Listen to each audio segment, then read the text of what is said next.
Hello. It's funny. I don't know why I just did this, but Ben, you're in Texas, right? Yes, sir. Yeah. The yeah. I don't know why, but I immediately pictured the Bermuda Triangle or like a triangle because I'm in Florida and Mike's in Colorado. Oh, but anyways, we are very happy to have Ben Dunn on here. Shush. Thank And you. yeah, so Did you hear Mike, that, Ben? Thank yeah, you, Mike. yeah, Good. yeah, Mike, yeah, Ben doesn't speak dog, I don't think. But what Mike, how well do you know Ben? Well, I met Ben for the first time a couple months ago in Albuquerque at a convention, but I've long known of his work. And of course, everybody is familiar with Ninja High School and Warrior Nun, especially now that Warrior Nun has been picked up by Netflix. Yep. Yeah, and I saw that you got to go over to Spain and stuff and see some of the filming and everything over there. Yeah, I sure did. I was lucky enough to they invited me over. I got to see the filming of the first season. I didn't go this this year because of the restrictions. But Right. hopefully I'll be there. Hopefully, if there's a season three, I'll be there for the third season. Yeah. That must be really did you mainly just feel good that they actually made a show of it, or were you like, I would have done this, or I wish they hadn't changed that? I thought the show was very good, in my opinion. I really Okay. liked it a lot. Well, I'm happy and proud as a creator to see something like that transcend to a different medium. Right. But I think once I'm sure anyone having to deal with um, other people working on your property, you really don't have much say in the matter once it's out of your hands. Right. It just depends on how much power you have or influence. But for Right. me, I have zero influence on the direction of the show. So other than just helping create the foundation for it, that's it. Yeah, that's got to be. I mean, not like you haven't had this long career, anyways, but it's got to be a little. In some ways, it has to be a little weird just to have so many people involved with it because so much of your stuff, like you did yourself, especially from the in the beginning, when you were getting going with Mangazine or Mangazine and stuff. It was like you did most of the stories and things in there, and it was like, That was a yeah. different time. Oh yeah, yeah, and it was great. I mean, because I could totally relate. I was in high school when that, and I was like, and it was exactly the kind of stuff that like I was wanting to do, and because I had all these different ideas and stuff too, and it was like, man, this is awesome. Like he's doing all of these different things, all of these different series and ideas. I actually um, ordered, although it has not come yet. I actually ordered the collected version of Tiger X. Oh, wow, great. Yeah, so it's a big throwback. But I loved like from the beginning. Like I loved, yeah, I really enjoyed like Tiger X and Thank you. Mighty Tiny and all that stuff. And Antarctic has put out some other good stuff that you weren't as involved with. But it was, yeah, I can't imagine like what that was like trying to get all that stuff out and all those things. And I know was your brother involved from the beginning of Antarctic when you get going? No, not at the beginning. At the beginning, I had teamed up with a friend of mine, Yeah, and we collaborated to get the publishing company off the ground. It wasn't until around '89 that my brother finally got involved with the activities of the publishing. And once my other business partner left, right. and he's been, more or less with the company ever since. And he finally took over day-to-day operations in the early 2000s and has been there ever since. Yeah. Are you I speaking of Antarctic Press? Yes. Yes. When did you found Antarctic Press? I founded Anarch Press around 85. Yeah. Actually, it was around 84. I actually got all the paperwork and everything started, but it wasn't until like 85 that we actually started putting comics out. Do you have like a physical headquarters in Texas? Yes, we have two offices. One is in San Antonio, which is the main branch. I operate the Dallas branch. I'm So speaking from the office right now. yeah, I was gonna say, it looks like you're in an office. Um, Yeah. yeah. Which one was the first one? Was the San Antonio the first one, or? Oh, San Antonio was the first one. That's where our main location is, and that's where uh, all the editorial is located, where all the paperwork is done. And where the inventory is kept. This is more or less an editorial office where I basically do my own work, and I put together and assemble a lot of the anthologies and individual books that AP publishes. Is your printer local? No, we use a lot of printers. Right now, I'm not sure what printers. I think that they do a lot of their printing in Korea, which has caused a lot of problems recently because of supply chain issues. But I do a lot of books, but I do mostly here in the States. So we do a lot of printing both overseas and locally. So we just go with whatever suits our needs and gives us the best deal. What when you were getting going, and it's funny because I know, and you know this, I mean, a lot of people call you like the godfather of American manga and stuff, and but what they don't realize is like all of the work and everything that goes into that, and especially all of the just the bad things that when you're being like a forerunner and you're being one of the people like getting things out first, it's not easy to get everyone on board and to accept it. And what were like some of the struggles, or like I feel like you must have been either very passionate or very stubborn or both to keep going like in the early years, just because it was hard because nobody else was really doing much of what you were doing in the beginning. Well, it's just one of those things I've always wanted to do. I mean, the thing is that I guess I count myself pretty lucky that I have the ability to draw and write my own stuff, which is a major hurdle for a lot of creators. It's either you can draw but you can't write, or you can write but you can't draw. So the more people you have to rely in the chain, the tougher it becomes. And you have to sometimes you have to make compromises, sometimes you make deals, sometimes you have to decide which is the best course of action to take, and sometimes you just got to make hard decisions based on the situation that you're confronted with.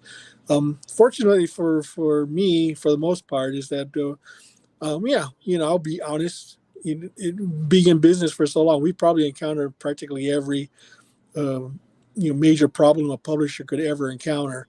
And the fact of the matter is that the market is changing. People tastes are changing. And you just have to adapt. You have to be able to move quickly in order to maintain your business.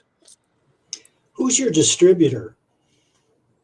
Well, right now, Diamond, as you probably know, is our main distributor.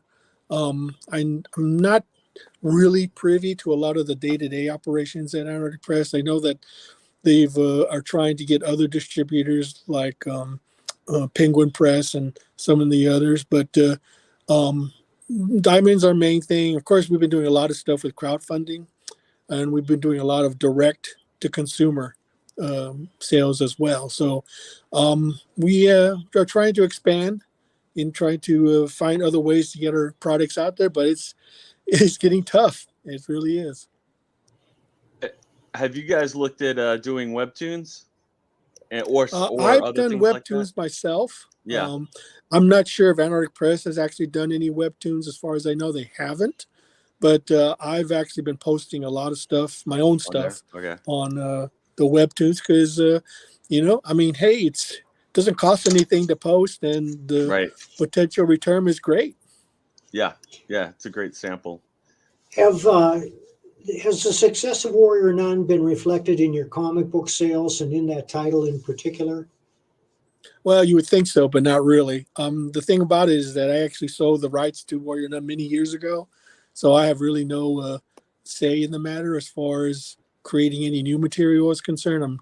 Right now, Avatar Press holds the comic book rights to the character, so the only thing I can pony back on is the fact that I created the character, and that's about it. So, and plus I get trips to Spain to watch Yeah. the filming. So Yeah. that's really the Exactly. big benefit I get from it. Other Yeah. than that, really, I don't get much of anything else. Yeah, well, Spain being a Catholic country, what is the reception over there to filming Warrior Nun? I have no idea. My impression is that, I mean, to them, I'm sure it's just like, oh yeah, they're filming over here. It gives us some income for the local economy. I'm not sure what the reception has been over there. My impression is that it's been very positive because the company that does a lot of the stuff for Warrior Nun is located in Spain. The production company is there, the special effects company is there.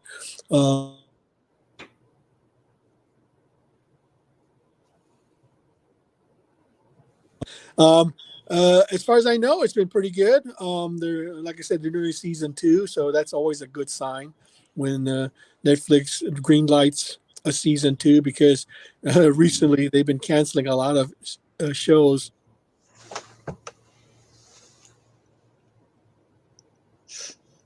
Uh-oh. Can you hear him? No.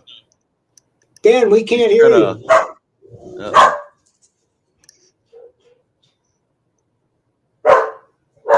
Nope. I can hear Freddie. Yeah. Ben. What the hell? It's the cybernet.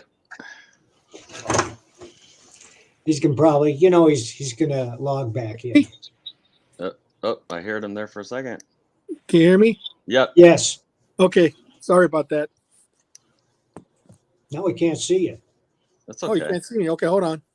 You can have one or the other. I don't have no idea what's going on. Hold on. I'm telling you, it's cybernet. Can you see me now? Yeah. Yep. Okay, good. So Okay. when did you come up with the name, or why did you come up with the name Antarctic Press? Well, the funny thing is, originally we were going to call it Penguin Press, but we found out there was already a Penguin Press. So we decided, you know what? Where do penguins live? They live in the Antarctic. So that was probably I know it's strange, but that's Yeah. what we came up with. So we liked it, so we kept it. Yeah. No, I thought it was great because it's fun, and most people know that you guys were in Texas, so it was definitely a kind of a fun name. It definitely went along. It definitely goes along with your more fun stuff like Ninja High School and things like that. Yeah, thank you. Yeah. Did you, I know, and I have some friends who are like huge Ninja High School fans. Like when you came up with that idea of like combining all these different things and then doing it as a high school stuff, like, did it just hit you, or were you developing it, or is it just a way to like show all of these different things you were interested in? Yeah, for the most part, I was a very big manga and anime fan already by that time. I mean, I was huge. I was part of the Cartoon Fantasy organization. I had seen manga when I went overseas to Asia and to Taiwan, and was exposed to it. And so I just watched a lot of anime, and I decided, you know what, I really want to do something, and I watched a series called Urusei Yatsura and Project Eiko, and those influenced me greatly into doing Ninja High School because I just thought the premise was fun, Yeah. and thought Yep. the setting Yeah. was out there, and I just thought I'd just go ahead and have at it and see what happens. Yeah. No, I think the setting and everything was perfect, especially for the kinds of things that you were doing and wanting to do, and um just doing, even though like I enjoyed some of the more serious things you did, like Tiger X and stuff. It just seemed like you had so much fun doing Ninja High School that it was like contagious. Like I just, yeah, I could just see like so many people just really getting into it and enjoying it. And it seemed, and it's one of those too, even though I am kind of like a big, I really enjoy serialized stuff, but it's definitely for the most part seemed like a book that anybody could pick up any issue and kind of have fun with. It wasn't like you had this huge learning curve or whatever Yep. Yeah, to get into it. absolutely. I just thought it was just the setting. I didn't want it to limit the setting. I didn't want it to be. I wanted to be able to do whatever, you know, I wanted to do. And then Yeah. if I wanted to do like a fantasy story, I could do it. If I wanted to do a superhero story, I could do it. And it seemed to fit. Yeah, I'm surprised. I'm surprised. Has there been any like serious talk? Oh, I know. Yeah, you have or what is it? Yeah, you showed on your Instagram, I think you were showing some of the 3D models for Yeah, animated. that was just sort of like a proof of concept type thing that we Right. decided to do, see if we could pull it off and see if it would work. I mean, sometimes you just got to go ahead and take a chance and see what happens. If you don't if you don't take the shot, you'll never know if you're going to hit a target. So you just got to try it. Yeah. Yeah. And it's just so funny now because like I swear I wouldn't say 90%, but like, probably 75% of the manga and anime out there is like based around high schools. So Yeah, so it definitely, like that's why I'm like, man, like it's one of those concepts and stuff that can definitely kind of transcend the times and and can keep going, and I could see people interested. And it's Um also bringing in new readers oh because yeah. I doubt very much that Marvel and DC are bringing in new readers. yeah. Well, yeah, you're right about that, Mike. uh, Yeah. but yeah, I mean, they're trying. I think they're trying to get new readers, but I think in the process of doing it, they're alienating their old readers. Yeah. They're Well, I don't know. I mean, when I say new readers, I mean get them when they're young, because comics, we all acquired our taste for comics when we were young. sure. And now I think Marvel and DC, their audience is overwhelmingly middle aged, and they're not making decisions based on entertainment. Right. Well, I mean, that's a very difficult thing to because um, you got to know your audience. That's the thing. Yeah. If Marvel and DC are decided that their audience is no longer important to them, they're going to abandon them. And if they're not getting any new audience based on their new creations, then what are they doing exactly? You know your audience, Mike, and I know my audience. We cater to them. We know what they like to read, and we make sure that they're entertained. But it just seems to me, Marvel and DC, they have no sense of, direction. I know, I agree with you. Well, they do have a sense of direction. It's just that it has nothing to do with entertainment. They seem to hire people with an agenda who have a message to spread, and they spend too much of the comic lecturing or preaching to the reader, and that's not what entertainment is. I had a great teacher once. His name was Jerry McNeely. He said, "You make them cry a little bit, you make them laugh a little bit, you scare the hell out of them, and that's entertainment." It's a good rule to keep in mind. Sure. I mean, when you're writing something or producing something, you have you have a story in mind, and you're trying to reach as many people as you can to want to read it and enjoy it. Because I mean, if you're just writing for yourself, that's one thing. But if you're trying to write it for someone's going to pay you to read it, then that's another thing entirely. I think that for us, that's important because we rely on that in order to maintain a living, in order to continue to do what we're doing. I think for Marvel and DC, I have no idea what they're trying to do. It just seems I'm befuddled by the directions that they're taking. but people still buy it. People seem to enjoy it somewhat. And they're still the big dogs on campus. But it is interesting to note that manga has overtaken Certainly is. comic book audience. And for those who are interested in actual circulation figures, icv2.com is the best site that I know of, because it lists actual circulation figures monthly. Mm-hmm. Yeah, exactly. Yeah. For a percentage of the population, we almost everybody in this country can read. And for the most part, we're just 300 million people in the United States. The best selling comic book sells 100,000 copies. That's good. I know. That's considered good, and that's just a tiny fraction. I know. You're right. The population. That's right. It just doesn't make any sense to me. What is it that? It could be that we have a lot of choices because you have the internet, you have video games, But if you want to get people to read comics, you got to give us a reason to read comics. That's absolutely right. And Sturgeon's law is 90% of everything is crap, and certainly that applies to comics. But you just mentioned something that generally goes unspoken in why comic readership is falling, and that's the success of video games. Because the fact of the matter is that a good video game gives you more entertainment per dollar than most comics.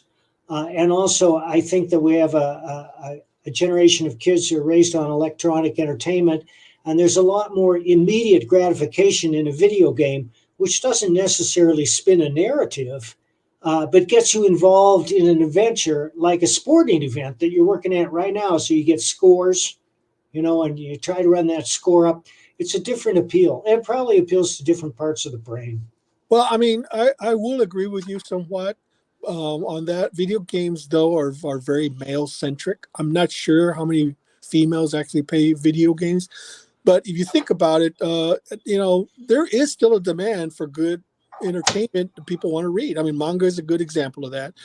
Harry Potter is another example of that. People were buying her books and reading them.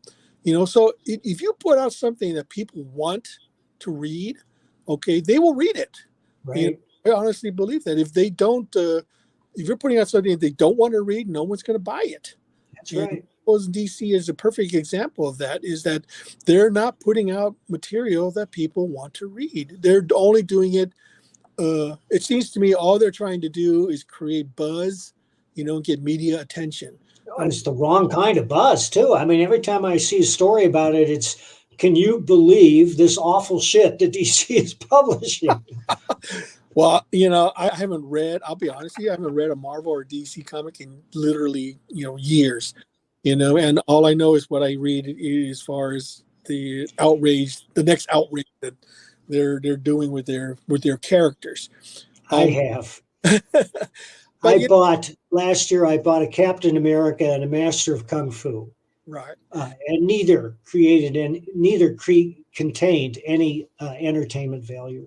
Well, but you have to ask yourself, the one thing I did wonder about is why are they doing this?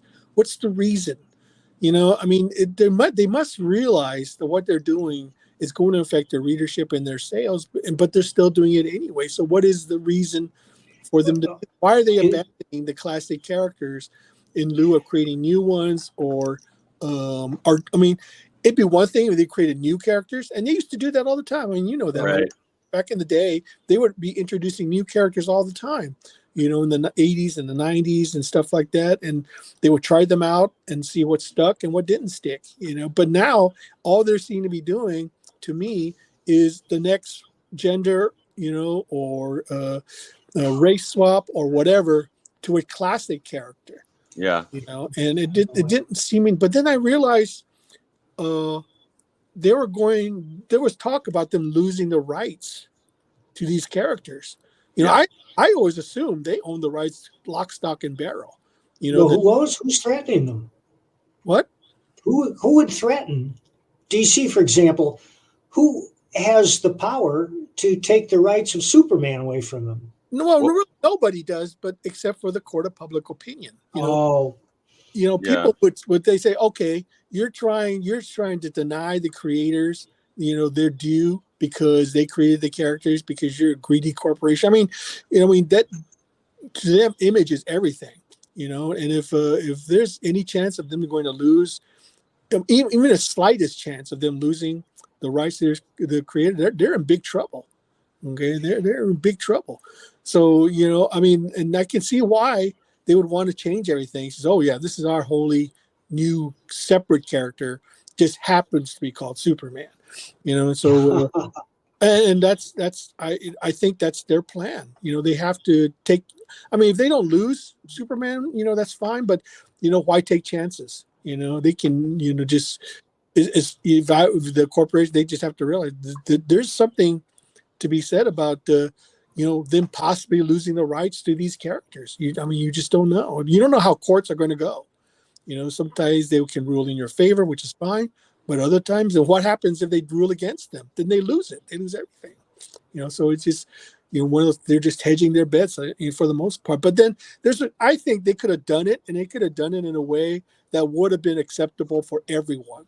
It just seems like they're just doing it for the sake of doing it, and they're not doing it very well. I wouldn't have an objection if Superman was gay, if they had a great story to go with it. They had a reason for it. It just seemed like it was arbitrary. We decided to make Superman gay today, so yeah, it just seemed like, well, what? It seemed weird to me. yeah. Well, they totally believe in their message, and they want. That's the thing. It's almost like propaganda. But the worst thing, especially from us who are writers, is the worst things is that they don't like have nuanced characters. Like the characters are either like people that they like or people that they hate. Like there's no in between. Like I know I was kind of excited when they did when Sam the Falcon did take over to be Captain America several years ago in the comics. I was excited, especially because I thought the suit was cool and everything. And so I picked up the comic, and like everything in it, like anyone who was religious or conservative or like whatever, like they were not just like evil, all of it had border patrol agents in it who like worship demons and stuff. And are you kidding? Like this is what you think? Like you can't have a variety of beliefs. You have to demonize the people that you disagree with, or like whatever the thing. And it's like, and that's what I mean. In a lot of ways, I say this in praise of you and Mike. Like you have very characters who have their own characteristics and stuff, and their own beliefs or worldviews, or their own stuff. And it's like that's one of the biggest crimes to me with a lot of the stuff with Marvel and DC is so many of the characters just act the same, or they have the same beliefs or whatever. Yep, and ideological rigidity, which is one of the things that's standing in the way of entertainment, because the writer's job, number one, is to entertain. And they have a whole bunch of writers who don't understand that at all, and either don't know how to entertain or put their agenda ahead of entertainment. I mentioned Captain America because that's one of the most egregious examples of putting ideology ahead of entertainment. They hired a man with no previous fiction-telling experience. His name is Ta-Nehisi Coates, and they hired him because he wrote a book about how he was an angry black man being mistreated in America. That was a decision made totally for political reasons, and it's astonishing to me that he's been on the book for 4 or 5 years now, and now there's talk that he's been hired to write a Superman movie script. And I predict it will never get made. Well, you bring up the Falcon, and in becoming Captain America. I mean, I'm not familiar with the story. I do know that it happened in that TV series they did, but I mean, to me, it befuddles me. Why would they abandon a perfectly good character named the Falcon, who's already established? He's already right.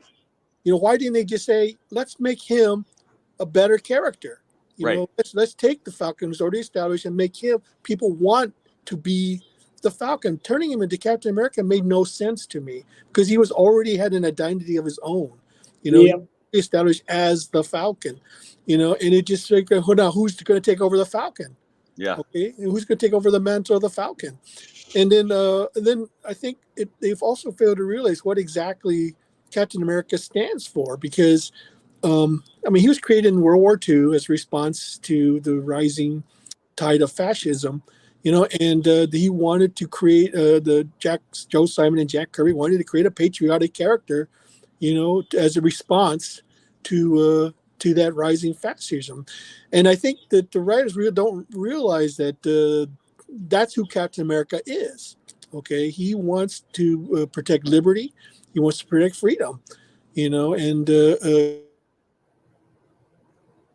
He's gone.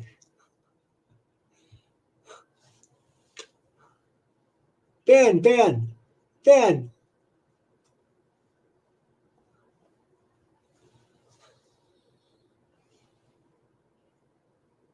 Now I can't hear you. Now I can't hear There we go. you. Yeah, Oh, okay. all right. Yeah, I hit my mute by accident. You know, while we're waiting for Ben to come online, this is a good time to mention that Gary Kissel and I are creating a new title called Private America, and it's everything that Captain America should be but isn't. And it will also incorporate many Punisher-like elements. It's a character that the readers are waiting for. Cool. So why private? A number of reasons. One is to pimp the hubris of naming your character Captain Anything, Yeah. which I think is a trope that needs to be retired. And two, the protagonist is somebody who is dishonorably discharged from the armed forces for shooting a jihadist who was torturing a dog. And that establishes his theme right away.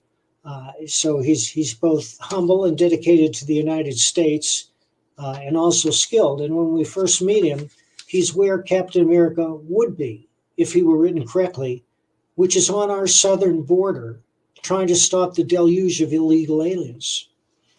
Yeah. Did you see that Texas is building their own border wall now?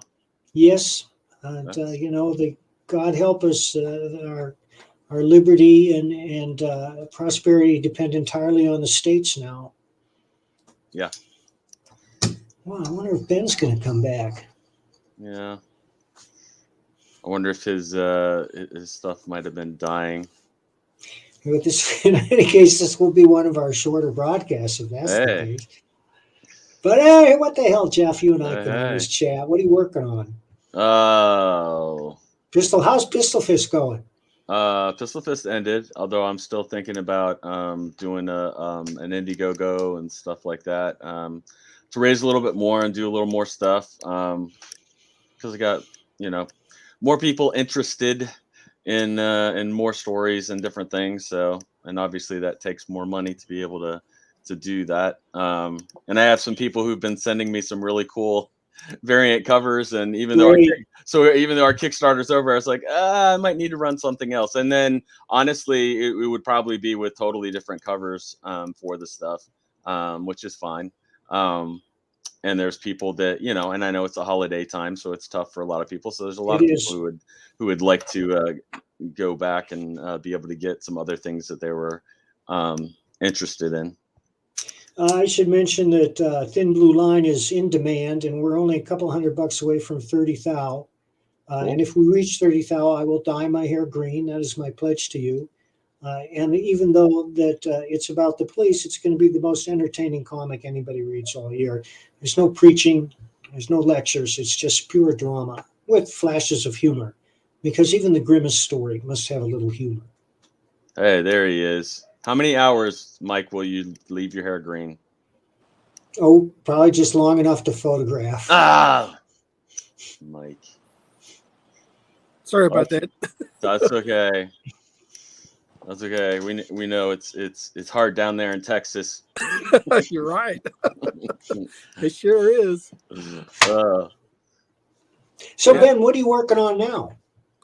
Right now, I'm working on getting Ninja High School back on a monthly basis. It's one of those things I've been trying to do for a while, especially with the 35th anniversary coming up next year, and working on a crossover with a couple of creators. With like Tim Lim, I'm doing a crossover with his Common America character, and I'm working on just editing for the most part. I'm putting together the four major anthology titles for Antarctic Press, and Oh, taking a we sent you an 8-page horror story that was in color.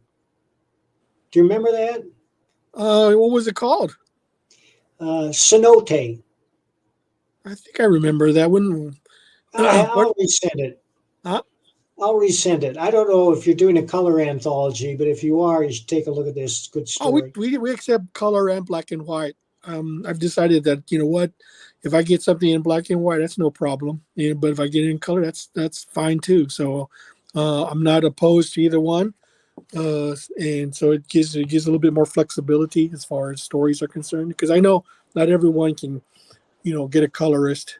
So it's I'm becoming being more flexible as far as stories are concerned. There are some books that look great in black and white.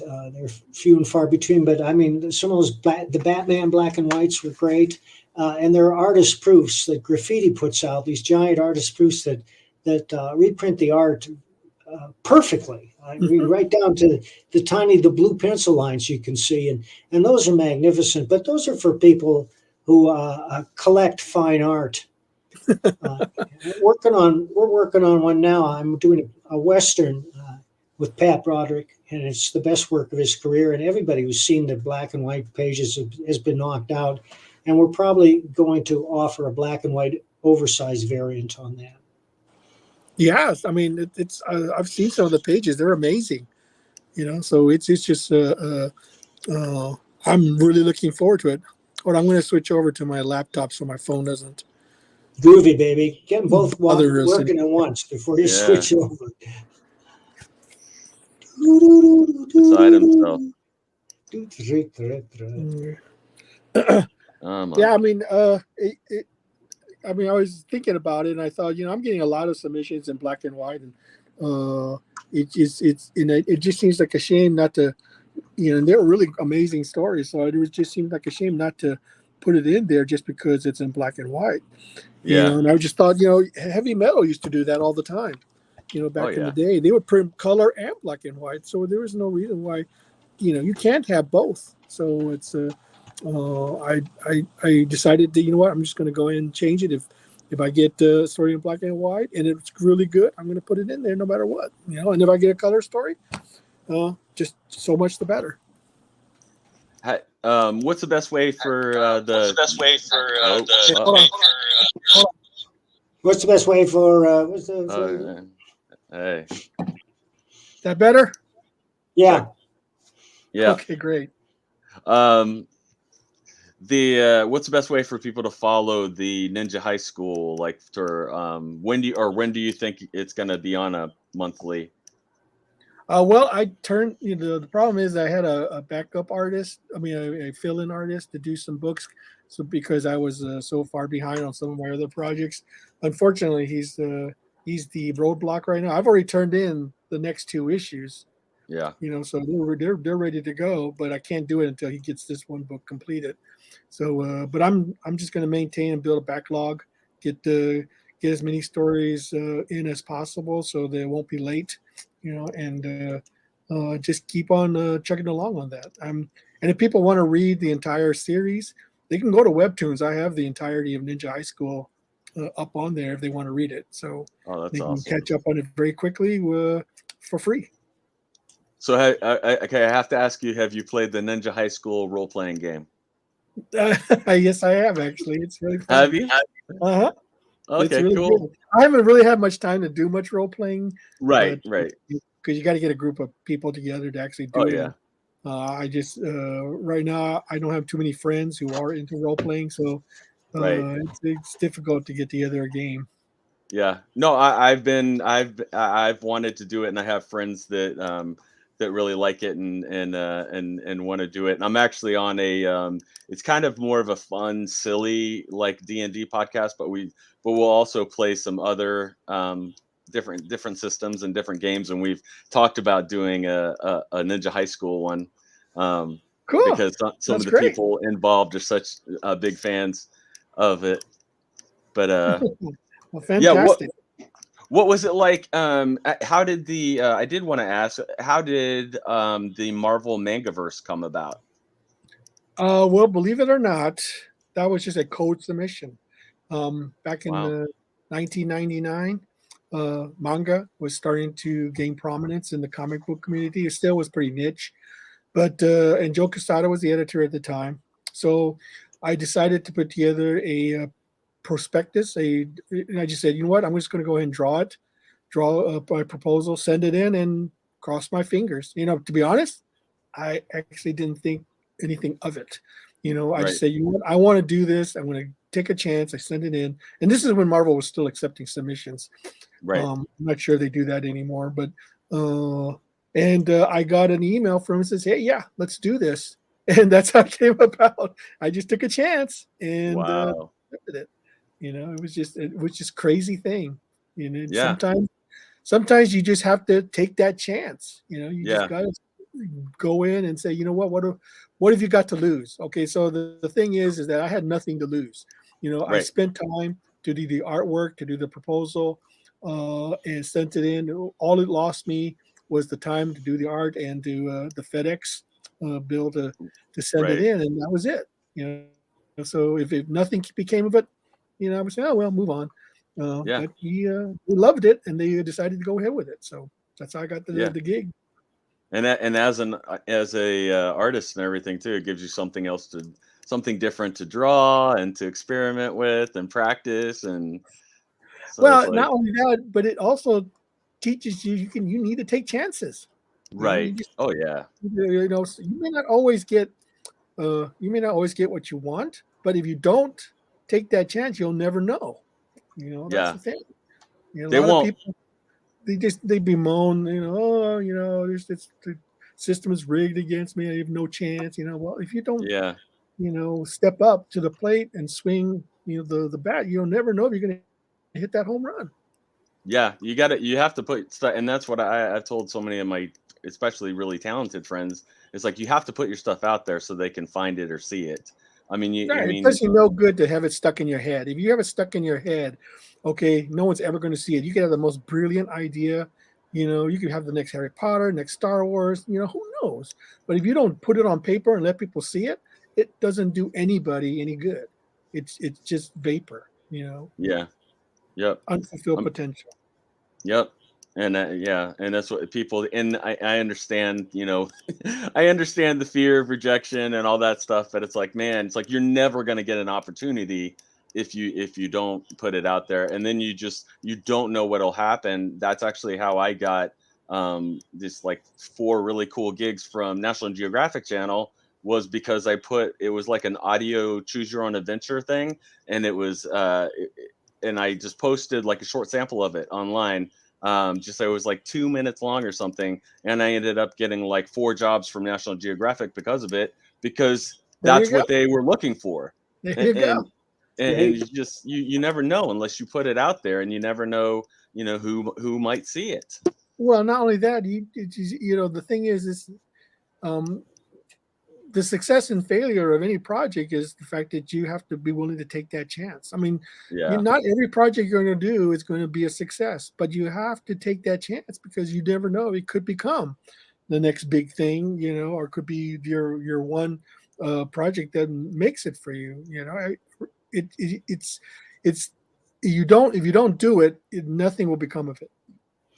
I write when I get an idea I can't get out of my head. I write it. I put it down, and Exactly. some of those ideas have been waiting in my file for years, and then an opportunity arises, and suddenly they become real. And Buddy McGill is a perfect example. You know, I've been thinking about Buddy McGill for years, and I wrote the script, and I looked around, and I found an artist who was willing to draw it, and he drew it, and we presented it to Advent, and they went for it. So I'm very excited about that.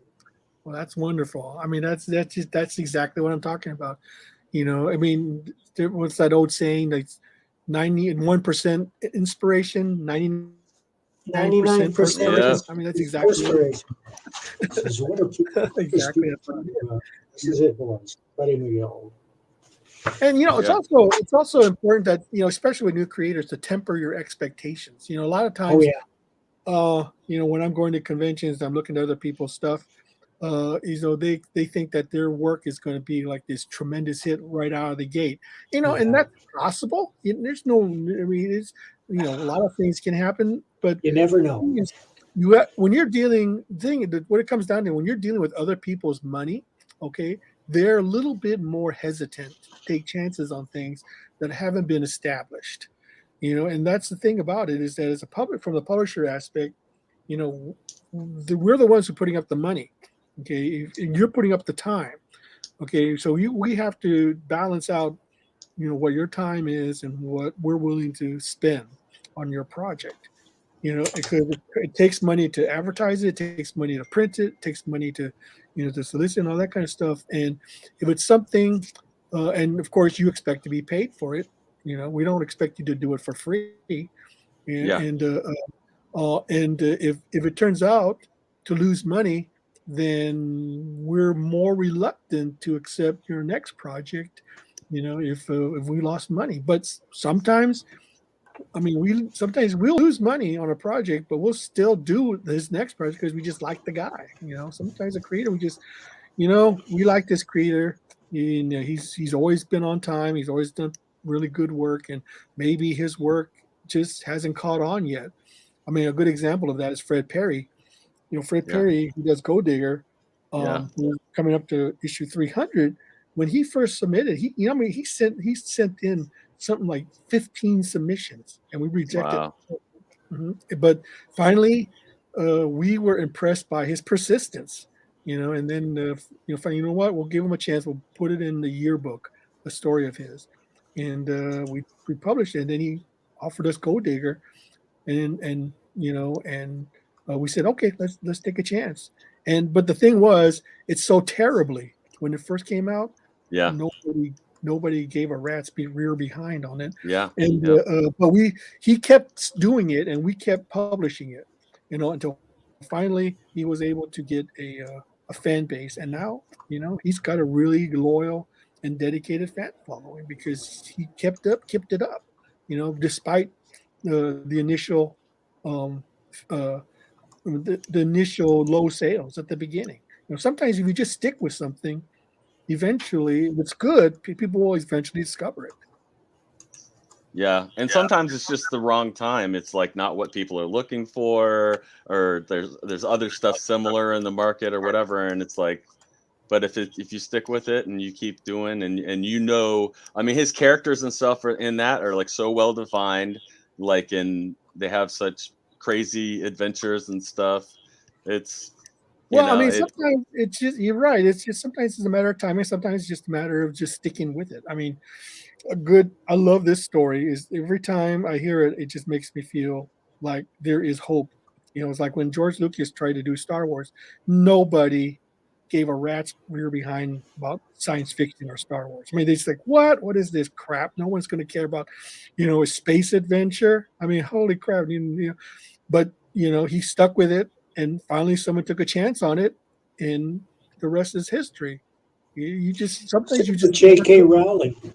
J.K. Rowling, good example. I mean, how long did it take her to get her book published? Like 20 She years, got something like that. like over 50 rejections before it was published.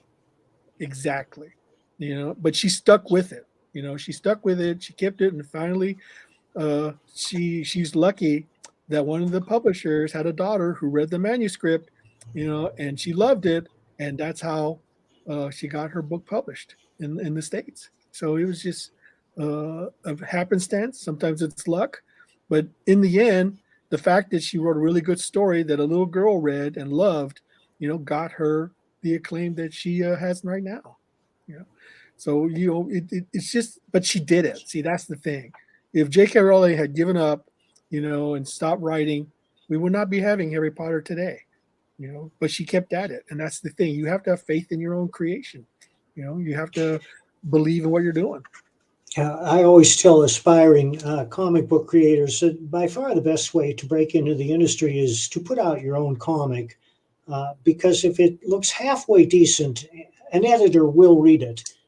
They won't read a script as readily. They'll look at art at the drop of a hat. But if you present the story with art, they will read it if it's halfway decent. But always bear in mind you only get one chance to make a first impression. And so you can't kid yourself. I mean, we're contacted by artists all the time. He says, what do you think of my art? What do you think of my art? And I got to say, listen, you're familiar with comics. You know that your art doesn't reach the professional level. You have a lot of work to do. Sure. But, the thing about it is that for a company like ours, for Anarch Press, we're a small company. So we really don't have that kind of gravitas that would attract huge talent, because I'll be honest with you, we don't really pay that much, but we're a gateway publisher.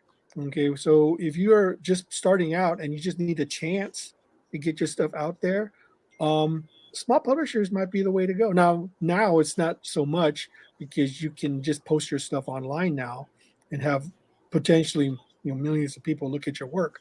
Like Webtoons is a good example of that. But there's something really visceral about holding a real physical comic in your hand and seeing it on stage. Absolutely. It's hard to duplicate that even in digital form, and it's just not the same. It's not the same to see your stuff online as it is to see it in print on real paper, being held by somebody. You And mentioned that you're doing some crowdfunding yes. for Antarctic titles. Mm-hmm. What I do some. campaigns are Yeah, go ahead. what campaigns do you have going on right now? Well, AP doesn't have any real campaigns going on. They do a lot of Gold Digger campaigns to get the original black and white series colored. So that's what they're doing right now for the most part. They are trying to branch out into more original concepts right now. I think they're doing a collection of the Motofumi's Cat Shit One manga into a hardback edition, and I think they also have some other stuff coming up. I'm not really in tune with what they have as far as crowdfunding is concerned. What's Because Gold that's Digger? Gold Digger is a sort of a manga that was created by Frank Perry, and it's about a family of archaeologists slash magic users who go on these wacky adventures. And she has a adopted sister who's like a were cheetah. It's focuses on a main character called Gina Diggers, and it's basically his version of Tomb Raider, and that was the inspiration for Gold Digger, and he just made it his own because he couldn't get the rights to Tomb Raider, so he decided to do his own version of it. Reminds me a little of Indiana Jones and that kind of stuff too, I guess. Yeah, he was a big fan of Indiana Jones, so that was the inspiration from the dude. But he made it his own. He took the initial concept of what he loved and made it his own. And sometimes a lot of things happen that way. I mean, look at Star Wars. What is Star Wars? Nothing but Flash Gordon, Buck Rogers, all those old surreal science fiction. And George Lucas says, you know what? I love these as a kid. I'm going to do my own version of it, and that's how it came about. Okay, Ben, have you seen Cells at Work? The what? Anime or the manga? The manga or the anime Cells at Work? No, I have not. I swear, like I could totally. It's been a big hit. It's kind of symbolic. Like there's people in like in white outfits and red outfits and stuff that are like white blood cells and red blood cells, and it's like inside. I think I saw part of the anime that. Yeah. I could totally see you doing something like that. I'm like, if there's like a modern anime or something or manga that is out there, like I could kind of see Ben doing something like this, because especially if you watch some of the stuff, the way that they exaggerate stuff and just it's a lot more fun than it is educational. But of course, a lot of people love the educational aspect Oh, it of sounds like it. it sounds great. But Actually, I mean, that's yeah, I the was thing is just that wondering. I could do. I mean, the beauty of Ninja High School is that we used to parody anime and manga all the Right. time. We Yeah. just make our own. So it would not be unusual for us to take the concept and decide to do our own version of it. And see what happens. Did you ever do a college thing or a middle school or elementary or anything like that that was like a spinoff of? I'm pretty sure we have. It seems like you've done almost everything. So Well, the thing about it is we used to do these anthologies there's right. these annuals called the Ninja High Right. School yearbooks, and Yeah. it allowed fans and readers to do their own versions of it. So I Yeah. wouldn't be surprised if there was something like that in there. Somebody. Yeah. Well, very cool. I guess we can let you go. What is there a best way or that you would like people to follow you online where you Sure. communicate more or I'm on DeviantArt under Dog Supreme. I post a lot of my artwork there. I have webtoons under Ninja High School, so you can check out a lot of my stuff on there as well. You can follow me on Twitter? Facebook and Twitter. Yeah, I'm on Twitter. I'm on Instagram. I'm on TikTok. I'm on all the various social media sites. So I'm not hard to find if you want to get a hold of me. I do respond to creators who want to And see what's your Twitter handle? Zetra Zetra Red. Zetra Red. Yeah. there's always got to be something different. I thought I was being clever, but It's like Ben gets bored easily, I think. no, I still have an Oh, well. AOL account for for my email. Wow. People say, AOL, what's that? Yep. Yeah, Well, I still have it. Yep. Well, thank you for joining us, Ben. Thank you so much for inviting me, guys. You guys are amazing. Yeah, you're amazing, man. Or This is average. yeah. Mike is semi-amazing Oh, sometimes. what do you mean? I followed him since his first Badger comic came out many years ago. I bought it off the stands. I loved it. Oh God yeah. bless you, sir. Yeah. That's how I discovered him. Yeah. Yep. Very cool. Well, yeah, we'll let you get back to the what is the temperature in Texas right now? Do you know? Right now it's raining and it's about 72 degrees. Man, what's the temperature where you are, Mike? 15. A little chilly. Yeah. But we're supposed to get a cold front sometime this weekend. So Yeah, the 50s. Yeah. I wish for you. Well, Yeah, Texas, we can't handle that kind of cold, Yeah. Mike is having Antarctic weather. Yeah, if only, right? Well, we'll see you later. Have a good Right. one. Everybody You follow too. him and check out his stuff. Guys, take care, man.